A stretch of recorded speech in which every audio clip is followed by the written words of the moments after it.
Thank you very much, Dr. Rocky. We very much value NIH's innovation in Phase 2 competitive reawards, its innovation with respect to flexibility in grant sizes. I would just like to underscore in a very friendly way that there are those of us who prefer NIH to innovate with a more clear statutory basis, and that is up for discussion. Mr. Glover, would you like to comment on the Phase 2 competitive reward efforts that NIH is engaged in? Is that something that that you view as a positive, negative, or sideways thing? We think that's a positive. We think that because it's a gated process where they have to compete again for the additional money, that's important. We also think that it can't be too big, because if you get too much money going into that phase, you're crowding out. You're eating your seed corn. You're not getting enough new ideas coming forward.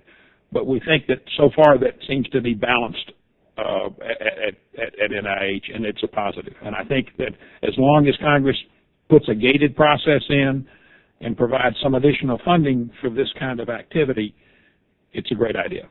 Well, Mr. Glover, I just want to point out that you and your organization might feel that our $2.2 million Phase 2 award was way too high last go around, but I think that in view of your support of a Phase 2 competitive re-award, there's flexibility on these numbers. Mr. Greenwood, would you care to comment on this Phase 2 re-competition? I would like to, but I can't. I don't know enough about it to give you good information. Hopefully we'll have the benefit of your organization's thoughts. We'll submit it in writing if the chairman would like. Thank you very much. I appreciate that. And with that, I guess there are not going to be comments from any other members of the subcommittee.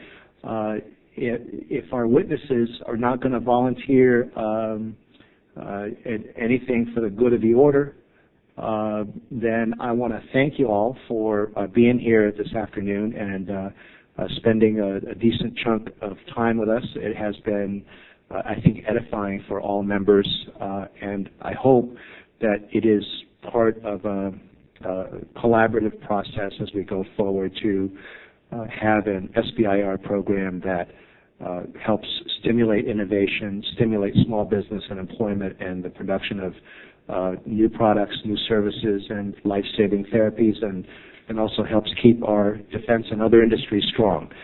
The record will remain open for additional statements from members and for answers to any follow-up questions that the committee may ask of the witnesses. Again, I want to thank the witnesses, and you're excused, and thanks profusely for your participation. The meeting is adjourned. Thank you, Mr. Chairman.